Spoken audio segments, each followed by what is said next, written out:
l'exploitation, je trouve intéressant, c'est qu'on est dans un système de culture vraiment cohérent, quoi, du coup, avec on va dire une panelle de leviers qui vont justement permettre de réduire à la fois les produits phytosanitaires, mais aussi de maintenir une biodiversité dans les parcelles, préserver les sols, l'environnement, etc.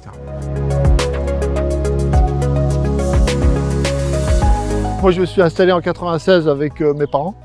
À la suite de leur départ en retraite, il y a un associé qui s'est installé en 2004 avec moi. On voulait aussi aller un peu plus loin avec de la méthanisation. On était sur un projet plutôt coopératif et on a été plutôt avec un voisin. On travaillait déjà ensemble en CUMA et on a continué dans l'agriculture de conservation comme on fait aujourd'hui.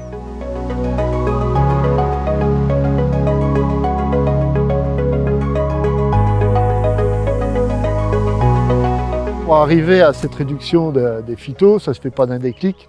C'est des choses qui viennent de longue haleine en fin de compte. D'abord, l'agriculture de conservation des sols nous a amené aussi à avoir beaucoup de couverts en permanence. Donc plus on a de couverts, moins on a de pression indirectement. On remplace justement les herbes indésirables. Les rotations. Le fait de faire des rotations aussi, et quand on attaque quand on protège les cultures, on n'a jamais les mêmes matières actives, donc on arrive aussi à combiner toutes ces choses-là. Le choix des espèces, le choix des variétés, les mélanges de variétés, c'est des choses qui nous ont bien aidés. Surtout, je vois en orge avec les variétés résistantes JNO. On a maintenant en blé ce genre de choses qui viennent. On essaie aussi de travailler aussi avec des purins d'ortie, des choses qui accompagnent plutôt la plante plutôt que de lutter contre. On a les installations de haies aussi qui nous aident à ça. Le levier le plus principal, c'est de faire attention à ce qu'on a au sol, à nos champignons, nos nématodes, et ça c'est en lien aussi avec les formations qu'on a fait, de se dire qu'il n'y a pas un levier, il y a plusieurs leviers qui combinés puissent arriver à ce qu'on a aujourd'hui, arrêter les fongies, arrêter on va dire les insecticides.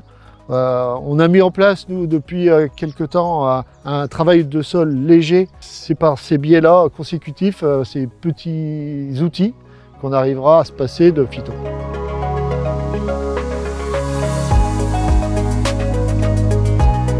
En termes d'évolution de l'utilisation des phytos sur l'exploitation, donc Fabrice, ils se sont engagés en fait dans la démarche défi depuis 2011. Il y a eu des grosses marges de manœuvre en fait en termes de réduction à la fois sur les fongies et sur les insecticides. Ce qui est toujours un peu compliqué, c'est notamment la gestion des herbicides.